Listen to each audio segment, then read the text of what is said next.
ಮೈಸೂರು ಕ್ಷೇತ್ರ ಕೈವಶಕ್ಕೆ CM Siddaramaiah lead task. ಮೈಸೂರಿನಲ್ಲಿ ರಮ್ಯಾ ಪ್ರಚಾರವನ್ನ ಮಾಡ್ತಾರ. ಯದುವೀರ್ ಇದ್ದ ವೇದಿಕೆಯಲ್ಲೇ ಪ್ರತಾಪ್ ಸಿಂಹ ಕೆಂಡ. ಮಂಡ್ಯದಿಂದ ಕುಮಾರಣ್ಣನೇ ಸ್ಪರ್ಧೆ ಮಾಡಬೇಕು ಅಂತ ಹೆಚ್ಚಿದ ಜನರ ಒತ್ತಾಯ. ಮಂಡ್ಯ ಕೈ ತಪ್ಪಿದ ಬಗ್ಗೆ ಸುಮಲತಾ ಮುಂದಿನ ನಡೆಗೆ ಬರ ಪರಿಹಾರಕ್ಕಾಗಿ ಸುಪ್ರೀಂ ಮೊರೆ, ವಿಪಕ್ಷಗಳಿಂದ ತೀವ್ರ ವಾಗ್ದಾಳಿ. ಎಲ್ಲದರ ಮಾಹಿತಿ ಕರ್ನಾಟಕ ಟಾಪ್ 20ಯಲ್ಲಿ ಬರೆದುಕೊಂಡರು. ಮೈಸೂರು ಕೊಡಗು ಲೋಕಸಭಾ ಕ್ಷೇತ್ರದ ಪ್ರಚಾರದ ರಣತಂತ್ರದ ಬಗ್ಗೆ ಸಿಎಂ ಸಿದ್ದರಾಮಯ್ಯ ಮೈಸೂರಿನಲ್ಲಿ ಸಭೆಯನ್ನು ನಡೆಸಿದ್ದಾರೆ. ಸಭೆಯಲ್ಲಿ ಕಾರ್ಯಕರ್ತರಿಗೆ ಸಿಎಂ ಕಿವಿಮಾತನ್ನು ಹೇಳಿದ್ದು, ನಮಗೆ ಯದುವೀರ್ ಟಾರ್ಗೆಟ್ ಬೇಡ, ಬಿಜೆಪಿ ಅಷ್ಟೇ ನಮ್ಮ ಟಾರ್ಗೆಟ್. ಯದುವೀರ್ ಮಹಾರಾಜ ಅನ್ನೋದಕ್ಕಿಂತ ಬಿಜೆಪಿ ಅಭ್ಯರ್ಥಿ ಅನ್ನೋದಷ್ಟೇ ನೆನಪಿನಲ್ಲಿಟ್ಕೊಳ್ಳಿ. ಭಾಷಣ ಮಾಡುವಾಗ ಎಚ್ಚರ ಇರಲಿ. ಯದುವೀರ್ ವಿರುದ್ಧ ಬಾಯಿಗೆ ಬಂದಂತೆ ಹೇಳಿಕೆ ಕೊಡಬೇಡಿ. ಎಮೋಷನಲ್ ವಿಚಾರವನ್ನು ತಿರುಗಿಸುವಲ್ಲಿ ಬಿಜೆಪಿಯವರು ನಿಸೀಮರು. ಬಿಜೆಪಿಯವರಿಗೆ ನಿಮ್ಮ ಹೇಳಿಕೆ ಆಹಾರ ಆಗಬಹುದು ಅಂಥೇಳಿ ಯದುವೀರ್ ಬಗ್ಗೆ ಮಾತನಾಡುವಾಗ ಅತಿ ಹೆಚ್ಚಿನ ಎಚ್ಚರ ವಹಿಸಿ ಅಂತ ತಿಳಿಸಿದ್ದಾರೆ. ಇನ್ನು 2014-19 ಲೋಕಸಭಾ ಚುನಾವಣೆಯ ಮತಗಳಿಕೆಯ ಪ್ರತಿ ಕ್ಷೇತ್ರದ ಮಾಹಿತಿಯನ್ನು ಪಡೆದುಕೊಂಡಿದ್ದಾರೆ. ಯಾವ ಕ್ಷೇತ್ರದಲ್ಲಿ ಬಿಜೆಪಿ ಲೀಡ್ ಬಂದಿದೆ, ಯಾವ ಕ್ಷೇತ್ರದಲ್ಲಿ ಕಾಂಗ್ರೆಸ್ಗೆ ಲೀಡ್ ಇತ್ತು ಎಂಬುದರ ಮಾಹಿತಿಯನ್ನು ಪಡೆದುಕೊಂಡ್ರು. ಹುಣಸೂರು ನರಸಿಂಹರಾಜ್ಯದಲ್ಲಿ 1 ಲಕ್ಷ ಲೀಡ್ ತರಬೇಕು. ನಮ್ಮ ಸಚಿವರೇ ಇರುವ ಪಿರಿಯಾಪಟ್ಟಣದಲ್ಲಿ 50,000 ಲೀಡ್ ಬರಬೇಕು. ಹುಣಸೂರು ಮತ್ತು ಚಾಮುಂಡೇಶ್ವರಿ 2 ಕ್ಷೇತ್ರ ಸೇರಿ 60,000 ಲೀಡ್ ಬೇಕು. ಚಾಮರಾಜ ಮತ್ತು ಎನ್ಆರ್ ಕ್ಷೇತ್ರ ಸೇರಿ 1 ಲಕ್ಷ ಲೀಡ್ ತನ್ನಿ. ಕೃಷ್ಣರಾಜ ಕ್ಷೇತ್ರದ ಪರಿಸ್ಥಿತಿ ಕಷ್ಟ ಇದೆ, ಅಲ್ಲೂ ಕೂಡ ಪ್ರಯತ್ನ ಮಾಡಬೇಕು. ನಮ್ಮ ಶಾಸಕರಿರುವ ಕ್ಷೇತ್ರದಲ್ಲಿ ಕಾಂಗ್ರೆಸ್ಗೆ ಲೀಡ್ ಬರಲೇಬೇಕು ಅಂಥೇಳಿ ಶಾಸಕರಿಗೆ ಸಿಎಂ ಗೆಲುವಿನ ಟಾರ್ಗೆಟ್ ಅನ್ನು ಫಿಕ್ಸ್ ಮಾಡಿದ್ದಾರೆ. ಇನ್ನು ಮೈಸೂರಿನಲ್ಲಿ ಯಡಿಯೂರಪ್ಪ, ಎಸ್ಟಿಎಸ್ ಆಪ್ತ HB ರಾಜೀವ್ಗೆ ಕಾಂಗ್ರೆಸ್ ಗಾಳ ಹಾಕಿದೆ. ಇದೇ 27ಕ್ಕೆ ಕಾಂಗ್ರೆಸ್ ಸೇರ್ಪಡೆಗೊಳ್ಳಲಿದ್ದಾರೆ.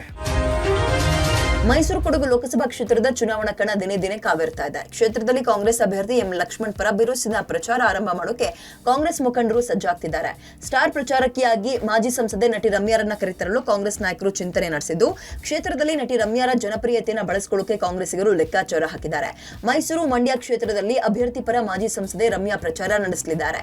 ಮಂಡ್ಯ ಸೇರಿದಂತೆ ಹಳೆ ಮೈಸೂರು ಭಾಗದಲ್ಲಿ ತಮ್ಮದೇ ಜನಪ್ರಿಯತೆಯನ್ನ ರಮ್ಯಾ ಹೊಂದಿದ್ದಾರೆ.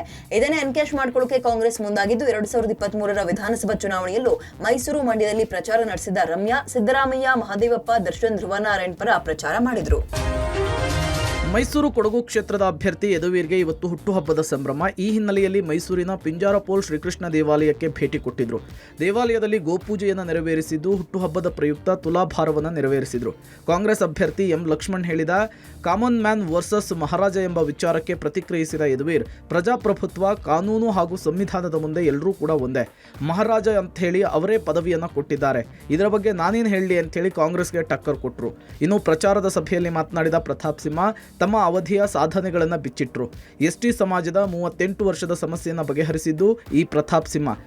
ಯದುವಂಶದ ಶ್ರೀಕೃಷ್ಣ ದತ್ತ ನರಸಿಂಹರಾಜ್ ಒಡೆಯರ್, ವಿಜಯ್ ಶಂಕರ್, ವಿಶ್ವನಾಥ್ ಸಂಸದರಾಗಿದ್ದರು. ಈ ಸಮಸ್ಯೆಯನ್ನು ಕೂಡ ಬಗೆಹರಿಸಿರಲಿಲ್ಲ. 6 ತಿಂಗಳಲ್ಲಿ ನಾನು ಈ ಸಮಸ್ಯೆಯನ್ನು ಬಗೆಹರಿಸಿದ್ದೆ ಅಂತ ಹೇಳಿದರು. ಈ ಮೂಲಕ ಯದುವೀರ್ ಅವರಿಗೆ ವೇದಿಕೆಯ ಮೇಲೆಯೇ ಟಾಂಗ್ ಕೊಟ್ಟರು.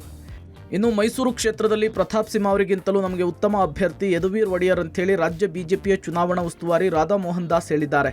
ಪ್ರತಾಪ್ ಸಿಂಹ ಅವರಿಗೆ ಸ್ಟಾರ್ ಪ್ರಚಾರಕ ಸ್ಥಾನವೇ ಕೊಟ್ಟಿದ್ದೇವೆ. ಪ್ರತಾಪ್ ಸಿಂಹ ಅವರಿಗೆ ಟಿಕೆಟ್ ತಪ್ಪಿದ್ದಕ್ಕೆ ನಿರ್ದಿಷ್ಟ ಕಾರಣ ಏನೂ ಇಲ್ಲ ಅಂತ ಕೂಡ ತಿಳಿಸಿದ್ದಾರೆ. ಇದೇ ನಮ್ಮ ಯದುವಂಶಕ್ಕೆ ಸೇರಿದಂತ ಶ್ರೀಕಂಠದತ್ತ ನರಸಿಂಹರಾಜ ಒಡೆಯರ್ ಕೂಡ 4 ಸಾರಿ ಸಂಸದರಾಗಿದ್ರು. ನಿಮ್ಮ 38-40 ವರ್ಷದ ಸಮಸ್ಯೆಗೆ ಪರಿಹಾರವನ್ನು ನಾವು ತಂದುಕೊಟ್ಟಿದ್ದು ಅದು ಪ್ರತಾಪ್ ಸಿಂಹ ಸಂಸದನಾದ ನಂತರ. No specific reason. We have got a better candidate. If you go to the history of Mysore and Karnataka, all over India, he is one of those king empires. ಮೈತ್ರಿ ಸೀಟು ಹಂಚಿಕೆ ಫೈನಲ್ ಆದ ಹಿನ್ನೆಲೆಯಲ್ಲಿ ಮಾಜಿ ಪ್ರಧಾನಿ ದೇವೇಗೌಡರು ಸುದ್ದಿಗೋಷ್ಠಿ ನಡೆಸಿದರು. BJP JDS ಮೈತ್ರಿ ಬಗ್ಗೆ ಯಾವುದೇ ಸಮಸ್ಯೆ ಇಲ್ಲ, ಗೊಂದಲವೂ ಇಲ್ಲ ಅಂತ ಪುನರುಚ್ಚರಿಸಿದ್ದಾರೆ. ನಮಗೆ 3 ಕ್ಷೇತ್ರಗಳನ್ನು ಬಿಟ್ಟುಕೊಟ್ಟಿದ್ದಾರೆ. ಹಾಸನ, ಮಂಡ್ಯ, ಕೋಲಾರದಲ್ಲಿ ನಮ್ಮ ಅಭ್ಯರ್ಥಿಗಳೇ ಗೆಲ್ತಾರೆ, ಅಲ್ಲದೆ ಬೆಂಗಳೂರು ಗ್ರಾಮಾಂತರದಲ್ಲಿ ನಮ್ಮ ಅಳಿಯ ಡಾಕ್ಟರ್ ಮಂಜುನಾಥ್ ಗೆಲ್ತಾರೆ ಅಂತ ಹೇಳಿದರು. ಇನ್ನು ಕುಮಾರಸ್ವಾಮಿ, GT ದೇವೇಗೌಡ ನನ್ನನ್ನು ಸ್ಟಾರ್ ಕ್ಯಾಂಪೇನರ್ ಲಿಸ್ಟ್ನಲ್ಲಿ ಸೇರಿಸಿದ್ದಾರೆ. ಮಂಡ್ಯ ಕ್ಷೇತ್ರದ ಬಗ್ಗೆ ಕುಮಾರಸ್ವಾಮಿ ತೀರ್ಮಾನ ಮಾಡ್ತಾರೆ. ಎಲ್ಲರೂ ಕೂತು ಮಂಡ್ಯ ಬಗ್ಗೆ ತೀರ್ಮಾನ ತೆಗೆದುಕೊಳ್ತಾರೆ. ಕುಮಾರಸ್ವಾಮಿ ಸ್ಪರ್ಧೆ ಮಾಡಬೇಕೋ ಇಲ್ಲ ನಿಖಿಲ್ ಕುಮಾರಸ್ವಾಮಿ ಸ್ಪರ್ಧೆ ಮಾಡಬೇಕೋ ಎಂಬ ಬಗ್ಗೆ ಎಲ್ಲ ಹಿರಿಯರು ಕೂತು ತೀರ್ಮಾನ ಮಾಡ್ತಾರೆ ಅಂತ ಹೇಳಿದರು. ಬಿಜೆಪಿ ಪ್ರಾಬ್ಲಮ್ ಇಲ್ಲ, ನಾವು 3 ಸೀಟು ಕೊಟ್ಟಿದ್ದಾರೆ. ಇಲ್ಲಿ ನಮ್ಮ ಕೋರ್ ಕಮಿಟಿ ಚೇರ್ಮನ್ ಇದ್ದಾರೆ, ಅವರೆಲ್ಲ ಕೂತು ಮಾತಾಡಿ ಪುಟ್ಟರಾಜು MLAಗಳಿಂದ ಇದ್ದಾರೆ. ಹೃದಯದ ಆಪರೇಷನ್ಗೆ ಒಳಗಾದ ಕುಮಾರಸ್ವಾಮಿ ಚೆನ್ನೈನ ಅಪೋಲೋ ಆಸ್ಪತ್ರೆಯಿಂದ ಡಿಸ್ಚಾರ್ಜ್ ಆಗಿದ್ದಾರೆ. ಬೆಂಗಳೂರಿಗೆ ಆಗಮಿಸಿದ ಕುಮಾರಸ್ವಾಮಿ 3ನೇ ಬಾರಿಗೆ ಹೃದಯ ಶಸ್ತ್ರಚಿಕಿತ್ಸೆ ನಡೆದಿದ್ದು ಮತ್ತೆ ಜನರ ಸೇವೆ ಮಾಡಲಿ ಅಂತ ಭಗವಂತ ನನ್ನನ್ನು ಕಾಪಾಡಿದ್ದಾನೆ ಅಂತ ಹೇಳಿದ್ದಾರೆ. ಇನ್ನು ಲೋಕಸಭಾ ಚುನಾವಣೆಗೆ ನನ್ನ ಕೈಲಾದ ರೀತಿ ಪ್ರಚಾರದಲ್ಲಿ ತೊಡಗಿಕೊಳ್ಳುತ್ತೇನೆ. ಎನ್ಡಿಎ ಅಭ್ಯರ್ಥಿಗಳ ಪರ ಚುನಾವಣಾ ಪ್ರಚಾರ ನಡೆಸುತ್ತೇನೆ. ಇನ್ನೆರಡು ದಿನಗಳಲ್ಲಿ ಮಂಡ್ಯ ಅಭ್ಯರ್ಥಿ ಯಾರು ಅಂತ ಫೈನಲ್ ಆಗಲಿದೆ ಅಂತ ತಿಳಿಸಿದರು. ಇನ್ನು ಕುಮಾರಸ್ವಾಮಿ ಜೆಪಿ ನಗರ ನಿವಾಸಕ್ಕೆ ಮಂಡ್ಯ ಮುಖಂಡರು ಆಗಮಿಸಿ ಪ್ರತಿಭಟನೆ ನಡೆಸಿದರು. ಮಂಡ್ಯದಿಂದ ಕುಮಾರಣ್ಣನೇ ಸ್ಪರ್ಧೆ ಮಾಡಬೇಕು ಅಂತ ಘೋಷಣೆ ಕೂಗಿದರು. ಎಚ್ಡಿಕೆ ನಿವಾಸದ ಮುಂದೆಯೇ ಚಾಪೆ ಹಾಕಿ ಕುಳಿತ ಮುಖಂಡರು ಬೇಕೇ ಬೇಕು, ಕುಮಾರಣ್ಣ ಬೇಕು ಅಂತ ಘೋಷಣೆ ಕೂಗಿದರು. ಮುಖಂಡರನ್ನ ನಿಖಿಲ್ ಕುಮಾರಸ್ವಾಮಿ ಸಮಾಧಾನ ಪಡಿಸಿದರು. ಆದರೂ ಮುಖಂಡರು ಕುಮಾರಣ್ಣನೇ ಸ್ಪರ್ಧೆ ಮಾಡಬೇಕು ಅಂತ ಆಗ್ರಹಿಸಿದರು. ಇನ್ನು ಮುಖಂಡರ ಒತ್ತಡಕ್ಕೆ ಮಣಿದ ಕುಮಾರಸ್ವಾಮಿ ಮನೆಯ ಮಹಡಿಗೆ ಬಂದು ಮಾತನಾಡಿದರು. ಯಾವುದೇ ಕಾರಣಕ್ಕೂ ನಿಮಗೆ ನಿರಾಸೆ ಮಾಡಲ್ಲ ಅಂತ ಮಂಡ್ಯ ಕಾರ್ಯಕರ್ತರಿಗೆ ಭರವಸೆ ನೀಡಿದರು. ಮಂಡ್ಯ ಟಿಕೆಟ್ ನಿರೀಕ್ಷೆಯಲ್ಲಿದ್ದ ಸಂಸದೆ ಸುಮಲತಾಗೆ ನಿರಾಸೆಯಾಗಿದೆ. ಮೈತ್ರಿ ಸೀಟು ಹಂಚಿಕೆಯಲ್ಲಿ ಮಂಡ್ಯ ಕ್ಷೇತ್ರ ಜೆಡಿಎಸ್ ಪಾಲಾಗಿದೆ. ಈ ಹಿನ್ನೆಲೆಯಲ್ಲಿ ಸಂಸದೆ ಸುಮಲತಾ ಅವರ ಮುಂದಿನ ನಡೆ ಏನು ಎಂಬುದು ಈಗ ರಾಜಕೀಯ ಕುತೂಹಲ ಆಗಿದೆ. ಈ ಮಧ್ಯೆ ಬಿಜೆಪಿಯಿಂದ ಸುಮಲತಾರಿಗೆ ರಾಜ್ಯಸಭಾ ಆಫರ್ ಕೊಡಲಾಗಿದೆ ಎನ್ನಲಾಗಿದೆ. ಆದರೆ ಸುಮಲತಾ ಬಿಜೆಪಿ ಹೈಕಮಾಂಡ್ ಆಫರ್ ಅನ್ನು ಸ್ವೀಕಾರ ಮಾಡ್ತಾರಾ, ನಿರಾಕರಿಸ್ತಾರಾ ಎಂಬ ಬಗ್ಗೆ ಬೆಂಬಲಿಗರ ಅಭಿಪ್ರಾಯ ಪಡೆಯಲಿದ್ದು, ಇನ್ನೆರಡು ದಿನಗಳಲ್ಲಿ ಸುಮಲತಾ ತಮ್ಮ ರಾಜಕೀಯ ನಡೆ ಬಗ್ಗೆ ನಿರ್ಧಾರ ಮಾಡಲಿದ್ದಾರೆ. ಈ ಮಧ್ಯೆ ಮೈಸೂರಿನಲ್ಲಿ ರಾಜ್ಯ ಬಿಜೆಪಿ ಚುನಾವಣಾ ಉಸ್ತುವಾರಿ ರಾಧಾ ಮೋಹನ್ ದಾಸ್ ಅಗರ್ವಾಲ್ ಸುಮಲತಾ ನಮ್ಮ ಪಕ್ಷದ ಬೆಂಬಲಿಗರು, ಅವರು ಈ ಚುನಾವಣೆಗೆ ನಮ್ಮ ಅಭ್ಯರ್ಥಿ ಪರ ಕೆಲಸ ಮಾಡ್ತಾರೆ ಎಂದಿದ್ದಾರೆ. ಇನ್ನು ವಿಪಕ್ಷ ನಾಯಕ ಅಶೋಕ್ ಸುಮಲತಾ ಅವರಿಗೆ ನಾವು ಬಹಿರಂಗ ಬೆಂಬಲ ಕೊಟ್ಟಿದ್ದೀವಿ, ಅವರು ಗೆದ್ದಾದ ಮೇಲೆ 6 ತಿಂಗಳಲ್ಲಿ ಪಕ್ಷ ಸೇರ್ಪಡೆ ಆಗಬಹುದಾಗಿತ್ತು, ಆದರೆ ಬಿಜೆಪಿ ಸೇರ್ಪಡೆ ಆಗಿಲ್ಲ, ಕೇಂದ್ರದ ನಾಯಕರು ಮನವೊಲಿಕೆ ಮಾಡ್ತಾರೆ ಅಂತ ಹೇಳಿದರು. Subrata is our supporter. She has been supporting us for last 5 years.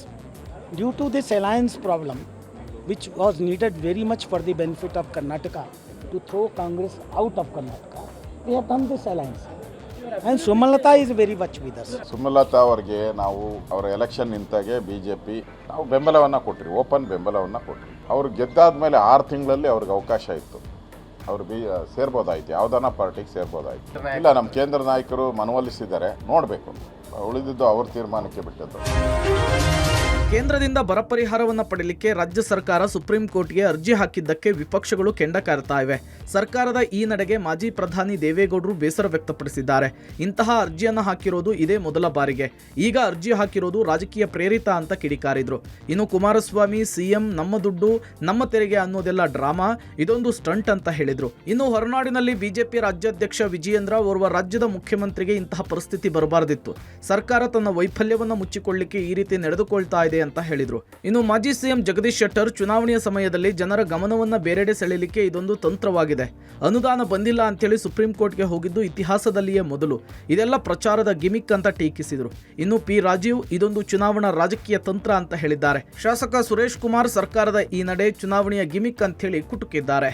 ಅದೆಲ್ಲ ಸ್ಟಂಟ್ ಅಷ್ಟೇ ನನ್ನ ಅಭಿಪ್ರಾಯದಲ್ಲಿ. ಸುಪ್ರೀಂ ಕೋರ್ಟ್ಗೆ ಹೋಗ್ತೀನಿ, ನಮ್ಮ ದುಡ್ಡು ನಮ್ಮ ತೆರಿಗೆ ನಮ್ಮ ಹಕ್ಕು ಇದೆಲ್ಲ ಈ ಡ್ರಾಮಾ ಬಿಟ್ಟು ಕೆಲಸ ಮಾಡಬೇಕು ಅನ್ನೋದು ನನ್ನ ಅಭಿಪ್ರಾಯ. ತನ್ನ ವೈಫಲ್ಯಗಳನ್ನು ಮುಚ್ಚಾಕೊಳ್ತಕ್ಕಂಥ ಸಲುವಾಗಿ ಈ ರೀತಿ ಸುಪ್ರೀಂ ಕೋರ್ಟ್ ಮೊರೆ ಹೋಗ್ತಕ್ಕಂಥ ಒಂದು ಡ್ರಾಮಾ ಏನನ್ನೇ ರಾಜ್ಯದ ಮುಖ್ಯಮಂತ್ರಿಗಳು ಏನು ಮಾಡಿದ್ದಾರೆ, ಅವರಿಗೆ ಶೋಭೆ ತರ್ತಕ್ಕಂಥದ್ದಲ್ಲ. ನಮ್ಮ ದೇಶದ ಇತಿಹಾಸದಲ್ಲಿ ಕೋರ್ಟಿಗೆ ಹೋದಂತ ಪ್ರಕರಣ ಮೊಟ್ಟ ಮೊದಲು. ಕೇಂದ್ರ ಏನೋ ಅನ್ಯಾಯ ಆಗ್ತದೆ ಅನ್ನುವಂಥ ರೀತಿಯಲ್ಲಿ ತೋರಿಸೋದಾಗಿ ಇದೆಲ್ಲ ಒಂದು ಸ್ಟಂಟ್ ಮಾಡ್ತಾ ಇದ್ದಾರೆ.